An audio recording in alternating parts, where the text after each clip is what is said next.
구약에 등장하는 이스라엘 백성을 가장 잘 설명하는 표현을 고르라고 하면 아마도 거룩한 백성일 것입니다. 여기서 말하는 거룩함은 구별되다, 즉 다르다라는 뜻입니다. 거룩하다, 다르다는 뜻인데 뭐가 다를까요? 이스라엘 자체는 별로 다른 것이 없습니다. 이스라엘이 특별한 민족이 아니었습니다. 이스라엘의 조상이 아브라함인데 아브라함은 갈대아 우루라는 지역에 살던 평범한 아람 사람이었습니다. 입신양명의 비전을 품은 것도 아니고 새로운 사람이 되려고 노력한 적도 없고 새로운 사상이나 철학이나 삶의 원리를 정립하려고 연구를 한 적도 없습니다. 혹시 나중에 아브라함을 만나게 되면 제가 이렇게 물어보고 싶습니다. 어떻게 이스라엘의 조상이 될 수 있었습니까? 라고 물으면 제가 대답도 예상이 가능합니다. 아마 이렇게 대답할 겁니다. 나도 모른다. 왜요? 아브라함의 의도된 행동으로 이루어진 것이 아니라 하나님에 의해서 되어진 것이기 때문입니다. 하나님이 아브라함을 불렀고 하나님이 이스라엘을 세우셨습니다. 그러니까 이스라엘의 특징은 이스라엘에게서 찾아서는 안 되고 이스라엘을 부르시고 이스라엘을 위해서 일하신 하나님의 뜻, 하나님의 역사에서 찾아야 합니다. 하나님은 이스라엘을 당시에 가장 큰 민족으로 만든 것도 아니고 가장 부유하고 번성한 국가로 세운 것도 아니고 가장 지혜롭고 현명한 사람이 되게 한 것도 아닙니다. 하나님이 이스라엘에게 행하신 일은 하나님을 계시하신 것, 바로 그것입니다. 하나님이 계시하시니까 그 결과로 이스라엘이 하나님을 알게 되었습니다. 모든 사람이 죄인이 되어 하나님을 모르고 있었고 그래서 모든 사람, 모든 민족, 모든 나라가 죄의 원리로 생각하고 죄의 원리로 판단하고 죄로 행동하고 있을 때 하나님은 이스라엘에게 하나님의 뜻, 하나님의 마음과 가치와 기준과 원리와 방법을 알려주셨습니다. 그래서 이스라엘은 죄만 알고 있는 사람들과는 다르게 죄로만 행동하고 있는 사람들과는 구별되게 하나님에 대하여 아는 사람이 되었습니다. 이것을 거룩이라고 하는 겁니다. 출신 지역이 다른 것이 아니고 성장 과정이 다른 것이 아니고 언어와 문화와 다른 것이 아니고 근본적으로 사고, 인식, 기준, 가치가 다른 것입니다. 이와 같이 죄와 다른 것, 죄와 구별되는 것, 그것을 거룩이라고 하는 것입니다. 성경이 거룩을 언급할 때 자주 등장하는 표현이 있는데 하나님이 하신 말씀으로 내가 거룩하니 너희도 거룩하라 라는 말씀입니다. 당연합니다. 하나님은 죄와 다르고 하나님은 죄와 구별되니까 하나님은 거룩하십니다. 그런 하나님이 너희도 거룩하라 라고 말씀하시니까 마치 명령처럼 보이지만 명령이 아닙니다. 왜냐하면 거룩은 이스라엘 사람들이 스스로 만들어낼 수 있는 것이 아니기 때문입니다. 죄인은 스스로 죄로부터 벗어날 수 없고 죄인은 스스로 죄와 달라질 수 없고 죄를 떠날 수 없습니다. 하나님이 계시하셔야 죄인이 죄를 알고 하나님이 은혜를 주셔야 죄인이 죄를 이길 수 있고 하나님이 계속해서 하나님의 기준과 원리로 대해 주셔야 이스라엘은 거룩한 백성의 모습을 유지할 수 있습니다. 결국 이스라엘의 거룩은 하나님이 만들어내고 하나님이 지켜주시는 겁니다. 하나님은 거룩하신 분으로서 이스라엘을 대할 때 죄의 원리로 대하지 아니하고 죄의 원리, 즉 하나님의 원리, 즉 거룩하게 대해 주셨습니다. 만약 하나님이 이스라엘을 죄의 원리로 대했다면 이스라엘은 진즉에 멸망당했을 것입니다. 그러나 이스라엘이 아무리 하나님에 대해 무지하고 하나님에 대하여 원망하고 불평하고 죄를 지어도 하나님은 계속하여 은혜의 은혜를 행하셨습니다. 왜냐하면 하나님은 거룩하신 분이기 때문입니다. 그렇게 이스라엘에게 철저하게 하나님의 거룩을 체험하도록 만들어 주신 후에 그 이스라엘에게 부탁하시기를 너희도 서로를 향하여 거룩하게 행하라. 즉 서로를 향하여 죄의 원리로 대하지 말고 하나님의 원리로 행하라 라고 권고하셨던 것입니다. 그런 거룩한 이스라엘 백성이 구약 성경에서 실패하는데 그 실패를 상징하는 것이 바로 왕정입니다. 이스라엘이 왕을 세웠다는 것 자체가 아니라 왕을 요구하면서 주장했던 내용이 핵심입니다. 사무엘상 8장 5절에 보면 이스라엘이 하나님께 이렇게 말합니다. 우리로 하여금 모든 나라와 같이, 8장 20절, 우리도 다른 나라와 같이 되게 해달라라고 말합니다. 아니, 하나님은 기껏 이스라엘을 모든 나라와 다르게, 다른 나라들과 구별되게 만들어 놓으셨는데 이스라엘은 기껏 한다는 말이 다른 나라와 다르지 않게, 모든 나라와 구별되지 않게 만들어 달라라는 것이었습니다. 하나님은 사람이 없어서 아브라함을 선택한 것이 아니고, 민족이 없어서 히브리 민족을 만드신 것이 아니고, 나라가 없어서 이스라엘 국가를 세운 것이 아니었습니다. 오직 하나, 죄인들이 하나님을 모르기에 죄만 알아서 서로를 아프게 하고, 죄의 방법으로 서로를 곤고하게 하고, 죄의 가치와 기준으로 서로를 상처받고 낙담하고 좌절하게 만들기에 하나님을 알아서 하나님의 마음으로 서로를 위해주고, 하나님의 원리로 서로를 품어주고, 하나님의 방법으로 서로를 인정해주고, 하나님의 가치와 기준으로 서로를 존중해서 서로 자유와 평화와 안식을 누리라고 이스라엘을 거룩하게 세워주셨던 겁니다. 만약 이스라엘이 우리는 거룩하지 않을래요, 다른 나라와 다르지 않고 모든 나라와 구별되지 않을래요 라고 이 거룩을 포기하면 이스라엘은 이스라엘이어야 할 이유가 없습니다. 이스라엘을 언급하기 전에 거룩의 원조가 하나님이니까 거룩을 하나님에게 먼저 적용을 해본다면, 만약 하나님이 거룩하지 않다면, 만약 하나님이 우상신과 다르지 않다면, 만약 하나님이 모든 이방신들과 똑같이 동일한 가치와 기준과 원리와 방법으로 행한다면 굳이 하나님이 존재할 이유가 없습니다. 그렇잖아도 온갖 잡신이 난무한 판에 하나님 신 하나 더 추가되는 것이 아무런 의미가 없습니다. 하나님은 거룩, 즉 죄와 다르셔야 하고, 당연히 하나님의 백성도 거룩, 즉 죄와 달라야 합니다. 거룩은 거룩 그 자체가 목적이 아니라 거룩함으로 말미암아 이스라엘이 자유와 평화와 안식의 삶을 누리게 하는 것, 그게 목적입니다. 혹시 나는 거룩하고 싫다 그러면 거룩하지 마세요. 거룩은 하나님을 위해서 하는 것이 절대로 아닙니다. 우리가 하나님을 거룩하게 만들고 하나님을 위해서 나를 거룩하게 지키는 것이 아니라 내가 행복하고 내가 즐겁고 내가 평안하기 위해서 거룩하게 사는 것입니다. 그런데 구약의 이스라엘은 거룩한 이스라엘의 정체성, 거룩한 이스라엘의 특징을 포기했습니다. 그렇게 이스라엘이 스스로 포기한 거룩을 하나님이 다시 만들어낸 것이 바로 성도입니다. 그래서 성도가 누구인가, 성도가 할 일이 무엇인가를 확인하시려면 이스라엘을 설명한 것을 그대로 적용하면 됩니다. 성도는 원래부터 특별한 사람이 아니었습니다. 성도도 죄인들 중에 하나였고, 성도가 하나님께 선택될 만한 일말의 능력도 재주도 조건도 상황도 없었습니다. 또 하나님은 성도를 세상에서 높은 자가 되도록, 강한 자가 되도록, 큰 자가 되도록, 부유한 자가 되도록 만들어주지 않았습니다.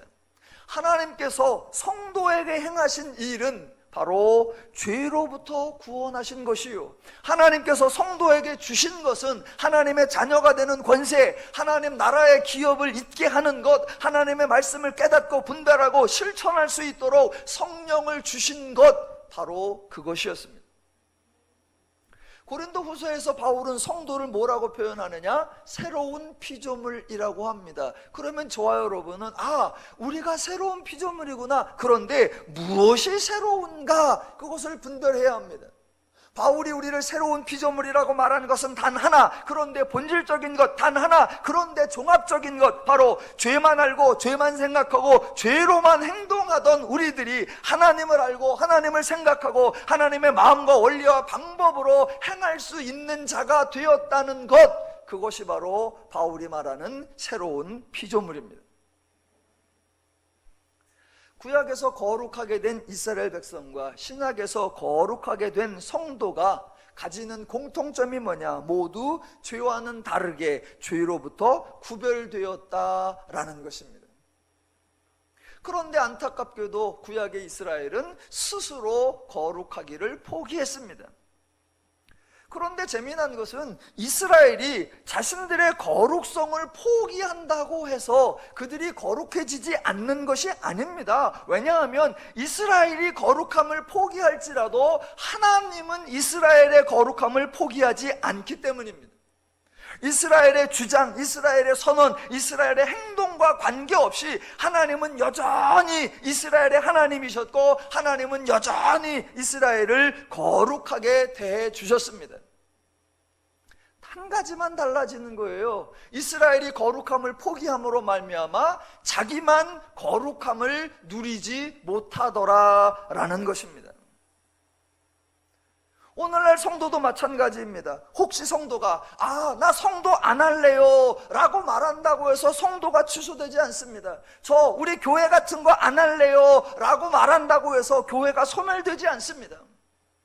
성도가 거룩함을 지키지 아니하고 성도가 거룩하게 행동하지 않으면 단지 성도가 스스로 거룩함을 누리지 못하는 것이요, 교회가 거룩함을 누리지 못할 뿐입니다. 핵심은 하나님은 성도를 세상과 다르게 죄와 다르게 구별하셨다라는 겁니다. 제가 오늘 왜 이렇게 성도가 죄와 다르고 교회가 죄와 다르고 그래서 구별되고 거룩하다라는 걸 강조하냐면 그 이유는 5장에 나오는 교회의 문제를 어떻게 다루느냐라는 걸 확인하기 위해서입니다. 과연 거룩한 공동체는 세상과 다르고 죄와 다르니까 그 거룩한 공동체는 문제를 어떻게 다르게 다루는가? 그리고 과연 죄와 구별나게 다룬다는 것은 어떻게 하는 것인가? 그거를 점검하기 위해서입니다. 5장 1절을 보시면 교회에 아주 중대한 문제가 발생했습니다. 너희 중에 심지어 음행이 있다함을 들으니 그런 음행은 이방인 중에서도 없는 것이라. 누가 그 아버지의 아내를 취하였다 하는도다입니다. 이 문제에 대한 바울의 반응은 이미 나타났습니다. 4장 21절을 보시면 너희가 무엇을 원하느냐? 내가 매를 가지고 너희에게 나아가랴? 사랑과 온유한 마음으로 나아가랴? 입니다. 이게 질문이겠습니까? 이게 의견을 묻는 거겠습니까? 지금 너희는 매를 맞을 짓을 하고 있다라는 그런 의미이고, 실제로 바울은 이 사건에 대한 자신의 마음을 드러냈습니다. 그것이 2절. 그리하고도 너희가 오히려 교만하여져서 어찌하여 통한이 여기지 아니하고 그 일 행한 자를 너희 중에서 쫓아내지 아니하였느냐입니다. 너희는 당연히 통한이 여겼어야 하고 당연히 음행한 자를 쫓아냈어야 한다라는 겁니다. 그거를 조금 더 직설적으로 가면 그 이야기가 끝나는 13절 마지막에 이렇게 나옵니다. 밖에 있는 사람들은 하나님이 심판하시려니와 이 악한 사람은 너희 중에서 내쫓으라 입니다.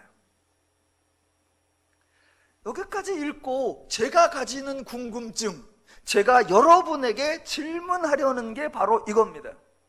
교회에 음행하는 자가 발생했습니다. 과연 그때 교회가 해야 하는 조치는 그 사람을 쫓아내는 것이어야 하느냐라는 겁니다. 우선 지극히 일반적인 경우를 생각해 보겠습니다. 어떤 조직이나 단체에서 구성원이 윤리적으로 매우 부정한 행위를 했거나 도덕적으로 용납받기 힘든 불의한 일을 했습니다. 그렇다면 어떻게 처리할까요? 아마도 제명 처리를 할 겁니다. 회원 자격을 박탈하고 쫓아낼 것입니다. 특별히 그 조직이나 단체가 종교적이 아니어도, 도덕적 이상을 추구하거나 윤리를 강조하는 단체가 아니어도, 그냥 다른 사람의 세상을에는 거의 관여하지 않은 채 가끔 모여서 운동을 하거나 취미 생활만 하는 그런 모임일지라도 그 단체 안에 음행하는 자가 있다라고 하면 아마 제명하고 쫓아냈을 겁니다. 혹시 드러나지 않았다면 몰라도, 혹시 소문이 나지 않았다면 몰라도 드러나고 까발려지고 온 동네 소문이 쫙 나 있다면 조치를 취하지 않을 수가 없을 겁니다. 그래서 그 사람을 제명하자고 할 때 누군가가 그거는 아니다라고 저항하거나 아이 그냥 남의 얘기니까 덮어둡시다 라고 제안하지는 않을 것입니다. 만약 고린도 교회가 아니라면 당연히 쫓아내도 됩니다. 그런데 고린도 교회는 그냥 조직이 아니고 그냥 단체가 아니고 거룩한 교회입니다. 여기서 말하는 거룩은 신령하다는 의미가 아니라 다르다, 죄와 다르다, 세상과 다르다는 의미의 거룩입니다. 그렇게 거룩한 교회가, 그렇게 세상과 다른 교회가, 그렇게 죄와 구별된 교회가 세상과 똑같은 조치를 취한다면 그것은 다르지 않은 거 아닙니까? 그렇게 구별된 교회가 똑같은 행동을 한다면 구별된 것이 아니지 않느냐라는 게 저의 질문입니다. 저는 사실 성경과는 다르게 바울의 태도와 고린도 교인들의 태도를 정반대로 예상을 했었습니다. 교회에 음행하는 자가 발생했을 때 그 교회에 다니고 있던 고린도 교인들은 그 사람을 맨날 보아야 하고 그 사람과 맨날 만나야 되니까 당장에 내쫓자고 주장을 했을 것으로 예상을 하고, 그때 멀리 있던 바울이 아이고 그러지 말고 한 번만 용서를 하자고, 우리가 한 번 품어주자고, 한 번만 설득을 하자고 그렇게 제안할 것으로 예상을 했습니다. 그런데 성경 본문을 보니까 정반대예요. 상황적으로 고린도 교인들은 그 음행을 행한 자와 함께 지내고 있고 바울은 먼 곳에 떨어져 있으니까 바울이 구체적 조치를 취할 수 없습니다. 정작 고린도 교회에 출석하는 그 성도들은 전혀 통한이 여기지도 않고 쫓아내지도 않고 있습니다. 멀리 있는 바울이 이런 말을 하든 저런 말을 하든 조치가 아니라 그저 제안으로 전락할 수도 있습니다. 그런데 바울은 의견을 제안하는 것이 아니라 아주 단호하게 말합니다. 이미 자기는 결정냈다라고 선언해버립니다. 그게 3절이에요. 내가 몸으로는 떠나 있으나 영으로는 함께 있어서 거기 있는 것 같이 이런 일 행한 자를 이미 판단하였노라 입니다. 물론 바울은 이 문제를 다루면서 우리는 교회니까 달라야 한다라는 말을 합니다. 그러니까 제가 여러분에게 묻고 싶은 게 그거예요. 그래, 교회니까 달라야 돼. 그런데 다르다는 게 과연 어떻게 하는 게 다른 거냐라는 것을 상고하자라는 겁니다. 바울도 분명히 우리도 거룩한 교회니까 세상과 달라야 하고 일반 단체와 달라야 된다라는 겁니다. 그래서 했던 말이 9절 이하예요. 9절 이하, 그 중에 10절을 보면 바울이 이렇게 말합니다. 이 말은 이 세상에 음행하는 자들이나 탐하는 자들이나 빼앗는 자들이나 우상숭배하는 자들을 도무지 사귀지 말라 하는 것이 아니니 만일 그리하려면 너희가 세상 밖으로 나가야 할 것이라. 또 12절, 밖에 있는 사람들을 판단하는 것이야 내게 무슨 상관이 있으리요마는 교회 안에 있는 사람들이야 너희가 판단하지 아니하려느냐라고 말하고 있습니다. 밖에 사람은 내비둘지라도 교회니까, 교회 안에 음행하는 자가 있으니까 당장 내어 쫓아야 하지 않느냐라고 말하는 것처럼 보입니다. 과연 교회가, 세상과 다르고 죄와 다른 교회가 그렇게 하는 것이 옳으냐라는 겁니다. 혹자는 또 이렇게 말할 수도 있습니다. 이 바울이 무조건 다 내쫓으라고 하는 것이 아니라 음행이 워낙 중차대한 문제니까 심하게 다루는 것이다 라고 주장하기도 합니다. 그러나 11절을 보시면 바울은 음행의 문제는 중요하게 다루고 다른 문제는 사소하게 다루는 것이 아닌 것을 알 수 있습니다. 제가 11절을 읽어볼 테니까 혹시 그 조항에 여러분이 해당이 되는지 안 되는지 잘 분별하시기 바랍니다. 해당이 되시면 쫓겨나셔야 됩니다. 11절, 이제 내가 너희에게 쓴 것은 만일 어떤 형제라 일컫는 자가 음행하거나 탐욕을 부리거나 우상숭배를 하거나 모욕하거나 술 취하거나 속여 빼앗거든입니다. 제가 여러분의 은밀한 사생활을 모두 다 알지는 못하지만 해당이 되시는 분이 계시거나 또는 해당이 되는지 안 되는지 조금 애매모호하신 분들이 계실지도 모르겠습니다. 나는 음행 같은 거 안 해. 난 우상숭배 같은 거 안 해. 예, 그런 건 확 잘 드러납니다. 그런데 조금 애매모호 갸우뚱 아리까리한 게 있습니다. 탐욕을 부리거나, 이게 어디까지가 탐욕이죠? 모욕을 하거나, 이게 어디까지 모욕이죠? 제가 설교를 했는데 여러분이 끝나고 나서 목사님 오늘은 별로 은혜가 안 돼요. 그때 제가 확 모욕감을 느끼면, 그러니까 음행을 행한 자 중차대한 문제는 쫓아내고 탐욕을 하거나 모욕을 하거나 속여 빼앗는 자 정도는 한번 용서하자. 아니요, 바울은 그렇게 말 안 했습니다. 또 혹자는 1절에 나오는 그 음행을 행한 자가 사실은 성도가 아니거나 또는 구원을 받지 않은 사람일지도 모른다라고 얼토당토하는 말을 주장하고 있습니다. 여러분, 바울은 교회에 나오고 있는 사람들에 대해 혹시 출석은 하고 있지만 구원을 받지 못했을 수도 있다라는 뉘앙스로 말하는 적이 단 한 번도 없습니다. 설교하는 자들이나 성경을 연구하는 자들에게 제가 좀 부탁을 하겠습니다. 제발 성경 본문이 좀 난해한 것이 나왔다고 해서 내용을 물타기를 하시면 안 됩니다. 복음이 선포하는 것은 당연한 것으로 전제를 하고 어떻게든 본문을 풀어보려고 이렇게 저렇게 다각도로 노력을 해야 합니다. 그런데 본문이 이해가 안 되면 너무나 쉽게 본문을 바꾸어 버립니다. 그거는 기독교 진리를 왜곡시키는 겁니다. 해석이 아니라 변질이고 풀이가 아니라 포기입니다. 성경에는 성도들이 교회 안에서 약하고 음행을 하기도 하고 탐욕을 부리기도 하고 우상숭배를 하기도 하고 거짓 예배를 하기도 하고 속여 빼앗기도 하고 그럴 때 구원받은 성도인 줄 알았는데 사실은 아닌가 봐, 이런 식으로 언급하는 적이 단 한 번도 없습니다. 바울 자신도 고린도전서 1장부터 4장까지 많은 지면을 할애하면서 강조했던 내용이 뭐냐? 구원은 오직 하나님의 은혜요 하나님의 능력이라는 사실이었습니다. 인간 중에 구원받을 만한 자격과 조건을 갖춘 사람 없었고, 성도가 될 만한 거룩과 성결을 구비했던 사람 없었고, 인간의 행동에 의해서 구원을 받거나 구원이 취소되는 것이 아니라고 단호하게 강조했었습니다. 그리고 11절에서도 뭐라고 말하느냐? 만일 어떤 형제라 일컫는 자가 라고 했고, 12절에서도 교회 안에 있는 사람이라고 했습니다. 저와 여러분의 지금 고민이 뭐냐? 이 문제가 발생하는 곳이 교회였다라는 겁니다.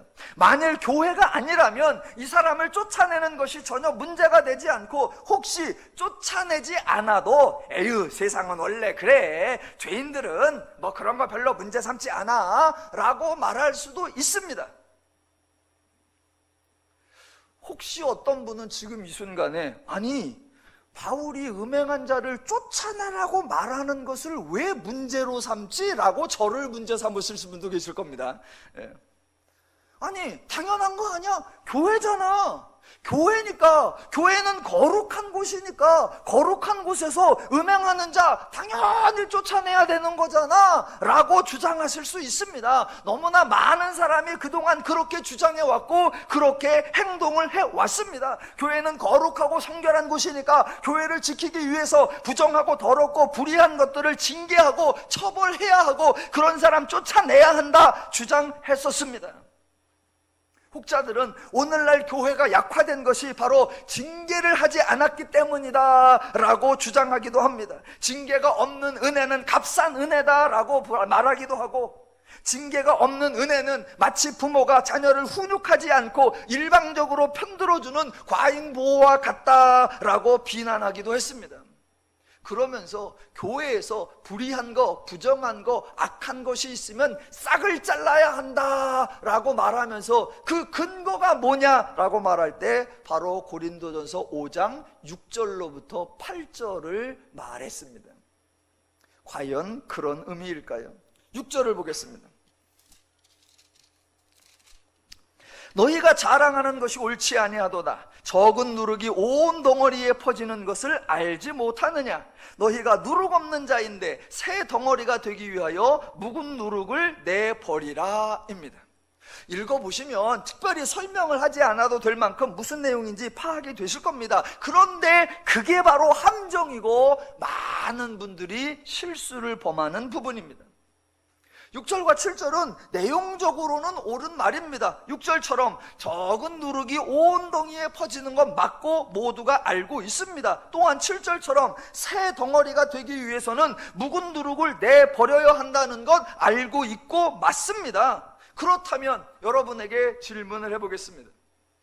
지금 바울이 말하려고 하는 것, 내버려야 하는 적은 누룩 또는 묵은 누룩 또는 악하고 악의에 찬 누룩, 그게 무엇일까요? 혹시 음행하는 자라고 대답하시면 안 된다는 것쯤은 알고 계시죠? 그런데 안타깝게도 많은 사람들이 바울이 말하는 적은 누룩, 묵은 누룩 또는 악하고 악의에 찬 누룩, 그것은 바로 음행하는 자다라고 생각을 했고, 그래서 새 덩어리를 보호하기 위하여 해의 거룩과 성결을 유지하기 위하여 바울이 앞뒤에서 말하는 것처럼 음행하는 자를 내쫓아야 한다라고 주장을 해왔었습니다. 그런데 만약 그런 주장대로라면 교회의 거룩을 지키기 위해서 음행하는 자를 내쫓아야 한다라는 주장대로라면 두 가지 큰 문제가 발생합니다. 첫 번째, 쫓아내야 할 사람이 너무 많다는 겁니다. 본문에 단지 음행하는 자뿐만이 아니라 11절에 나오는 대로 음행하거나 탐욕을 부리거나 우상숭배를 하거나 모욕하거나 술 취하거나 속여 빼앗는 자도 다 해당이 됩니다. 만약 이런 사람들 다 내쫓는다면 교회에 남는 사람이 거의 없고 저는 누구랑 목회해요?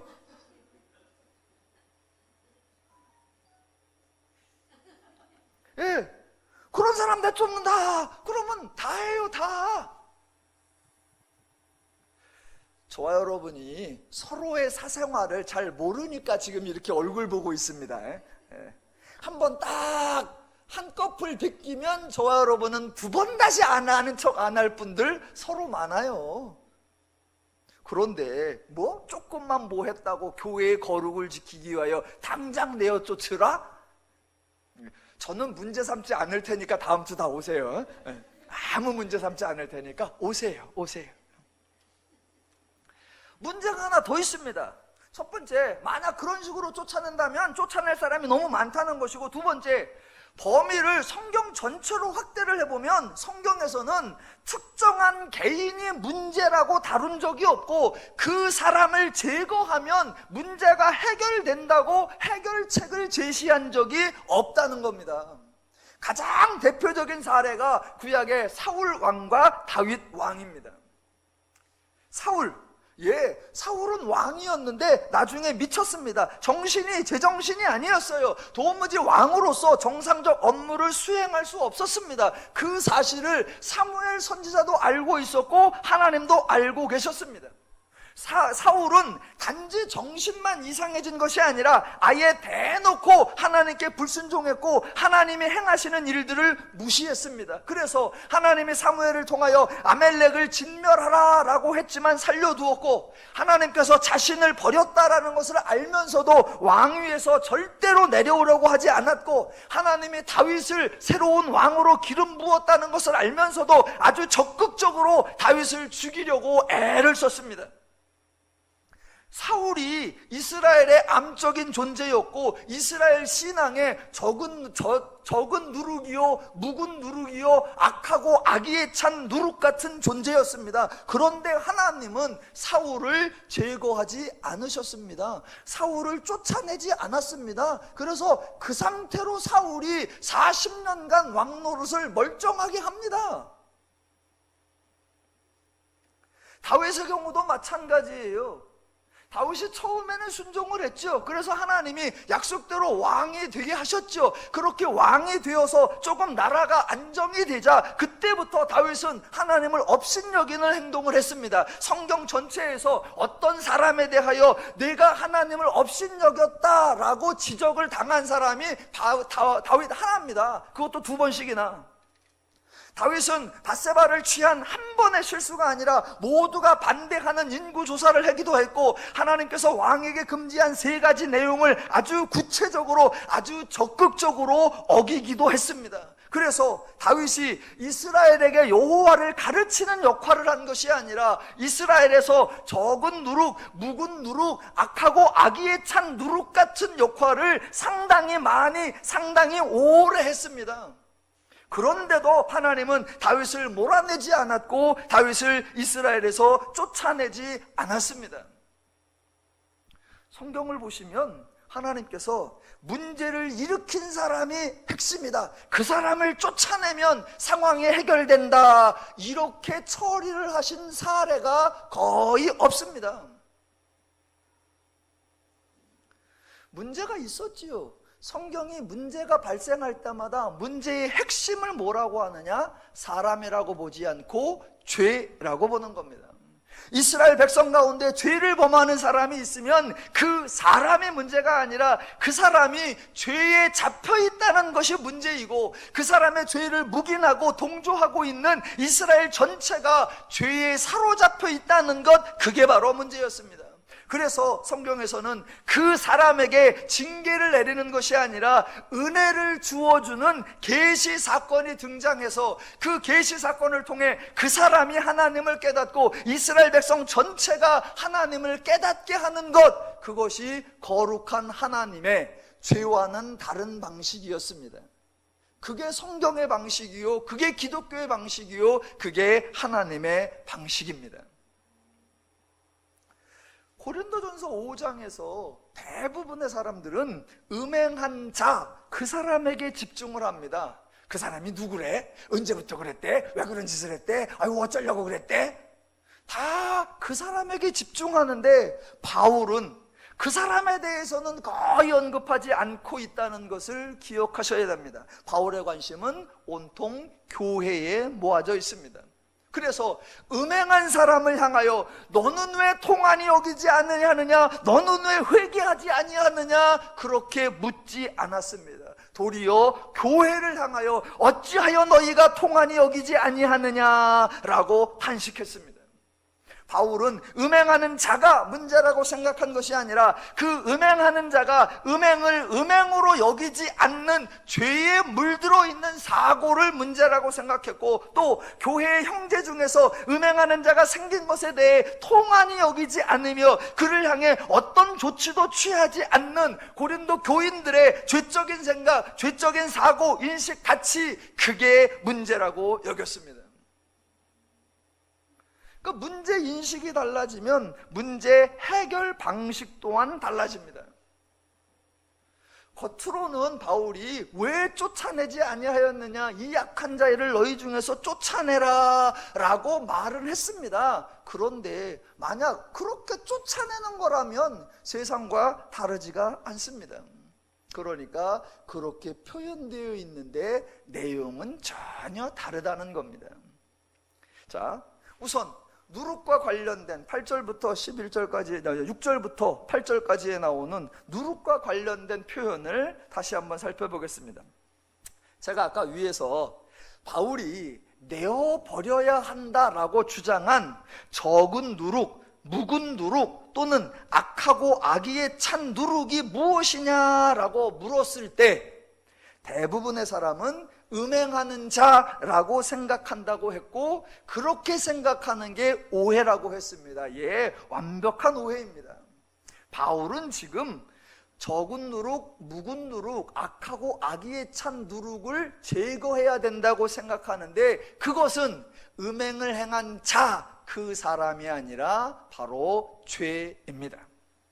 교인들 중에 특정한 사람이나 특정한 행동이 문제라고 여긴 것이 아니라 음행을 행한 자나 그와 함께하고 있는 교인들 모두에게 여전히 자리 잡고 있는 죄가 문제라고 선언을 하는 겁니다. 그래서 바울은 그리스도의 사역과 그 결과로 되어진 성도됨에 대해서 언급하는 겁니다. 그게 7절이에요. 7절, 너희는 누룩 없는 자인데 새 덩어리가 되기 위하여 묵은 누룩을 내버리라. 우리는 유월절 양, 곧 우리의 유월절 양, 곧 그리스도께서 희생되셨느니라 입니다. 예수께서 너희의 죄를 해결했다는 겁니다. 당연히 너희는 죄 없는 자이다. 그렇다면 살아갈 때 죄의 원리, 죄의 방식, 죄의 기준, 죄의 가치를 내버리고 성도답게 살아야 한다라는 겁니다. 그 말이 8절이에요.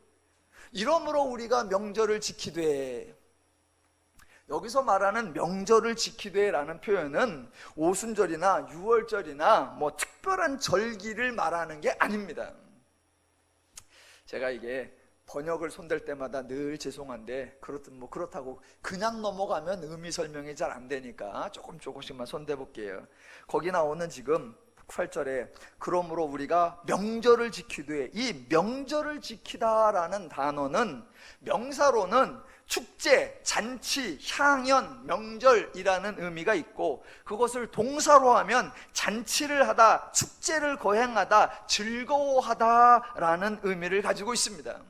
그러니까 7절부터 연결해 보시면 이렇게 되는 겁니다. 7절에서 예수가 희생양이 되어서 우리가 누룩 없는 자, 즉 성도가 되었으니, 8절, 그러므로 우리가 성도됨을 즐거워하자라는 겁니다.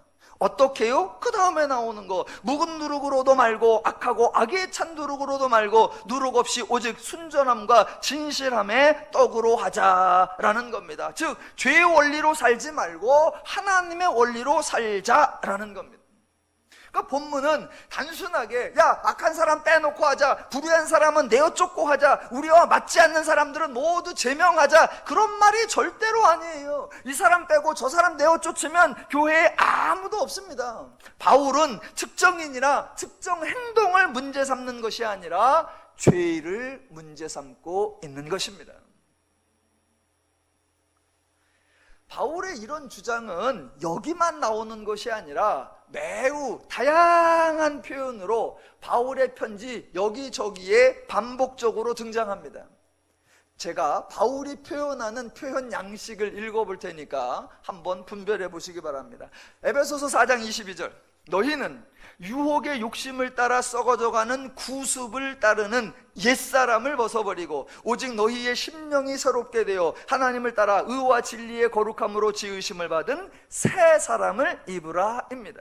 유사한 표현이 골로새서 3장 9절, 너희가 서로 거짓말을 하지 말라. 옛사람과 그 행위를 벗어버리고 새 사람을 입었으니 이는 자기를 창조하신 이의 형상을 따라 지식에까지 새롭게 하심을 입은 자니라. 바울이 말하는 옛사람이 무엇일까요? 어떤 특정한 사람이 아니라 각 성도가 가지고 있는 옛 사고, 옛 습성, 즉 죄의 원리입니다. 그 옛사람, 즉 죄적 원리를 벗어버리고 새 사람, 즉 하나님의 원리를 따르고 실천하고 적용하자, 이 표현입니다. 이게 또 다른 표현으로 나옵니다. 고린도후서 4장 16절에 그러므로 우리가 낙심하지 아니하노니 우리의 겉사람은 낡아지나 우리의 속사람은 날로 새로워지도다 입니다.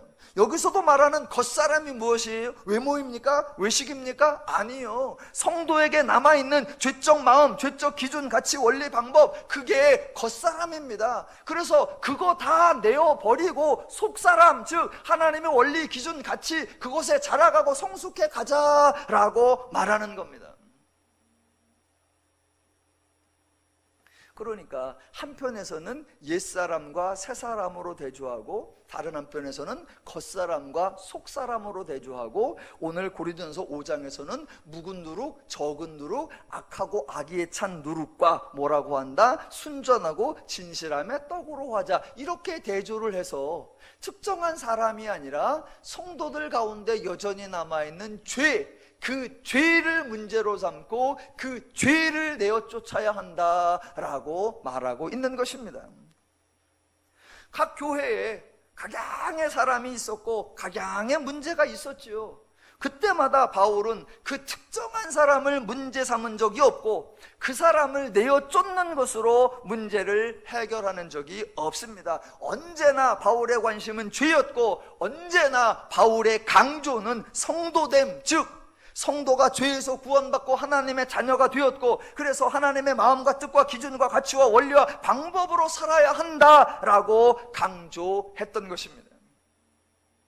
그 사람을 쫓아내는 것이 절대로 문제 해결 방법이 아닙니다. 자, 문제가 있다고 그 사람을 쫓아내는 것이 해결 방법이 아니라는 이유 두 가지만 해보겠습니다. 첫 번째, 교회는 사람을 버리는 곳이 아니라는 것입니다. 교회는 사람을 버리는 곳이 아니라 교회는 사람을 구원하는 곳입니다.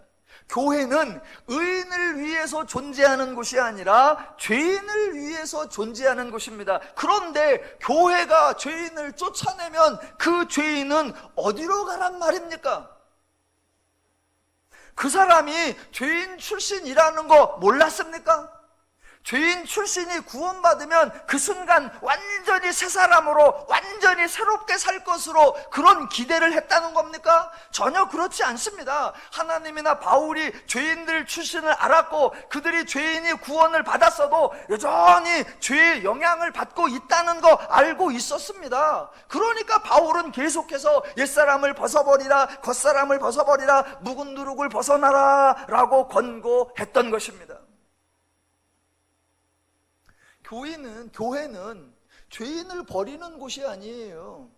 세상은 행여라도 자기한테 누가 될까봐, 행여라도 자기한테 손해가 될까봐 남을 성급하게, 남을 단호하게 탁탁 쳐버리는 거예요. 그러면서도 전혀 도의적 책임감을 안 느껴요. 그 인간은 그래도 돼, 그렇게 악을 행했으니까 쫓겨나도 돼 라고 당연히 여기는 곳입니다. 그런 곳과 교회는 달라요. 교회는 그렇게 죄와 세상과는 다르게 거룩한 곳입니다.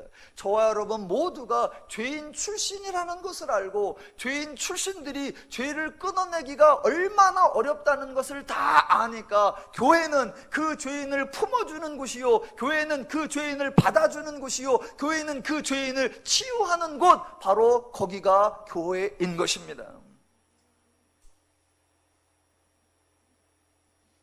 자, 쫓아내는 것만이 문제 해결이 아니라는 거 두 번째가 뭐냐면, 여러분, 문제 있는 자를 제거하면 남아있는 사람의 수준이 높아지고 저절로 성결해지고 거룩해지느냐라는 겁니다. 전혀 차원이 다릅니다.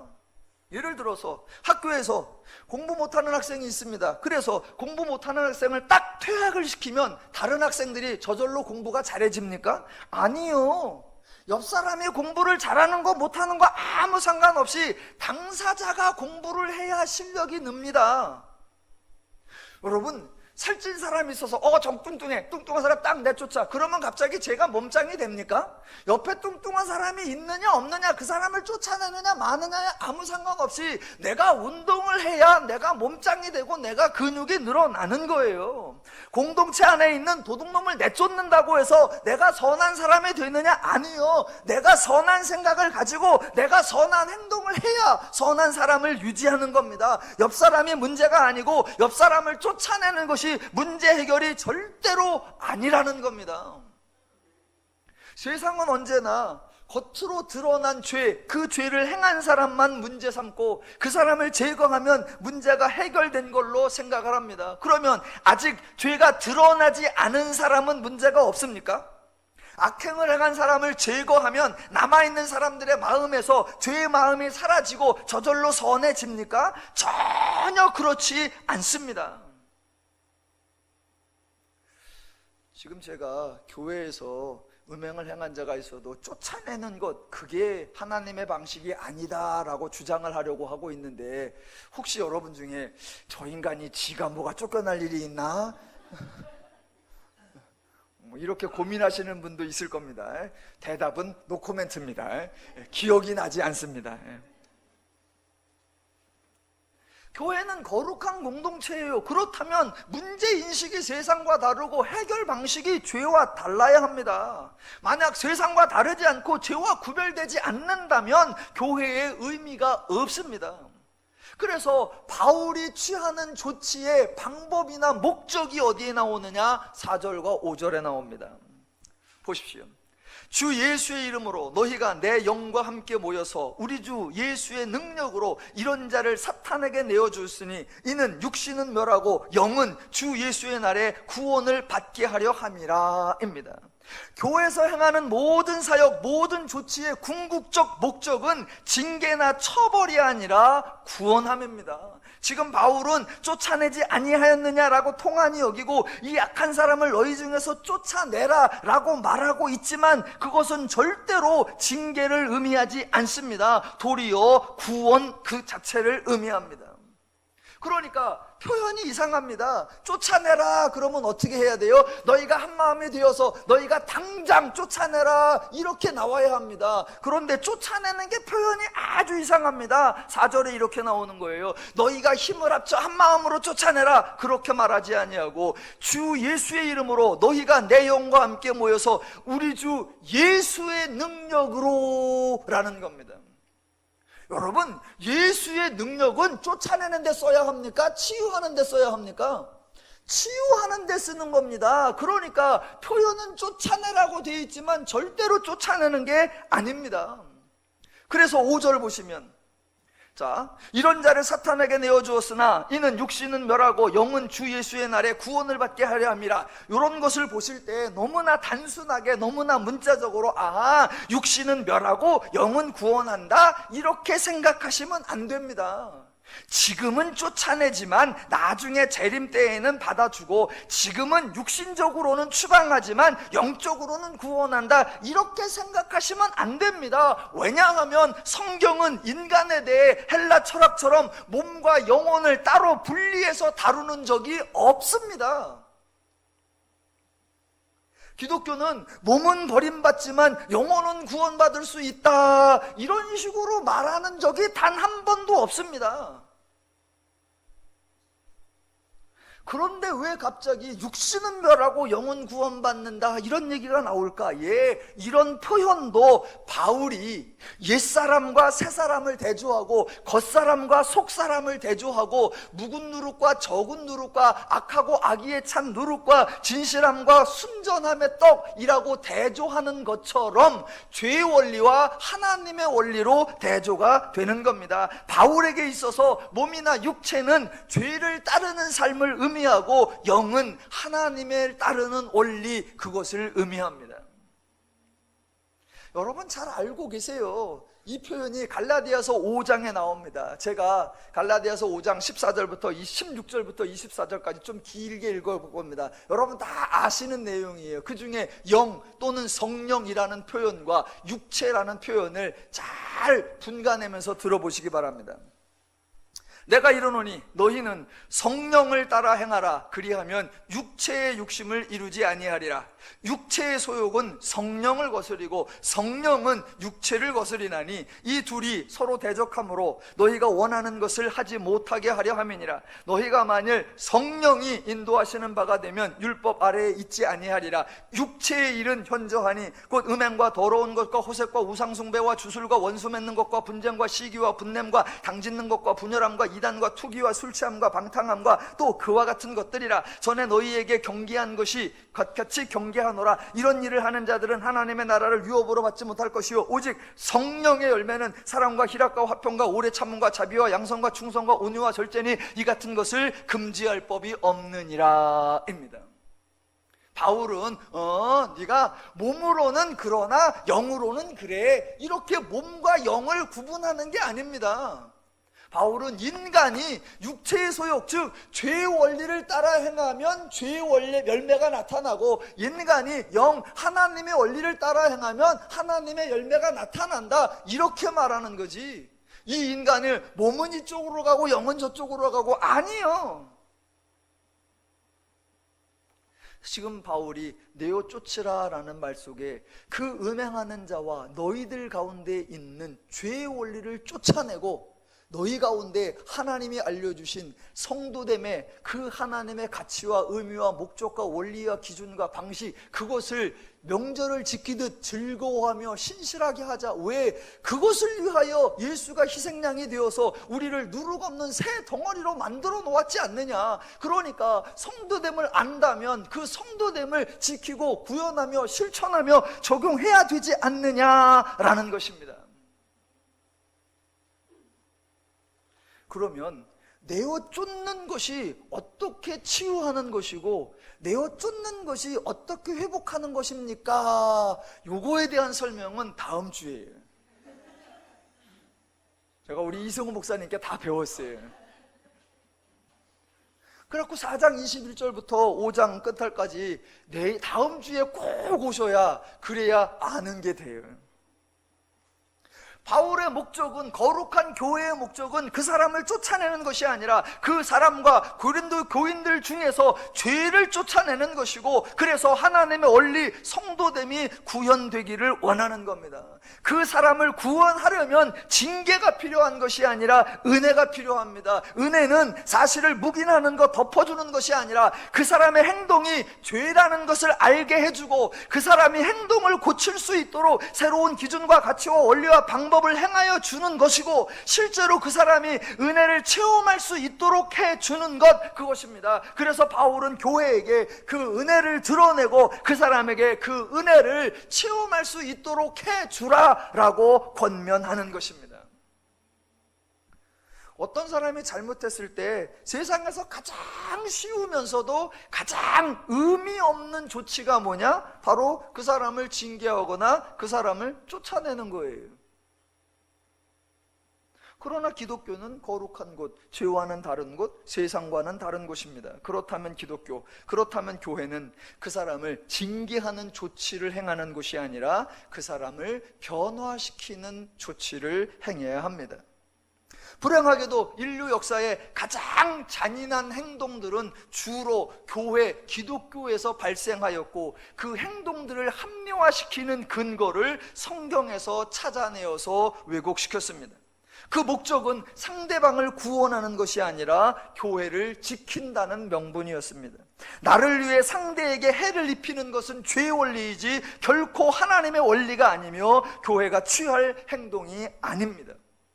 거룩을 지킨다는 것은 다른 사람을 쫓아내는 것으로가 아니라 내가 거룩한 존재임을 알고 내가 거룩하게 행할 때에 그 거룩이 지켜지는 줄로 믿습니다. 저와 여러분이 거룩한 성도이며 저와 여러분의 모임이 거룩한 교회임을 기억하면서 세상과는 다르게, 죄와는 다르게 거룩한 성도와 교회의 본분을 함께 실천해 나가시기를 주님의 이름으로 축원합니다. 기도하겠습니다.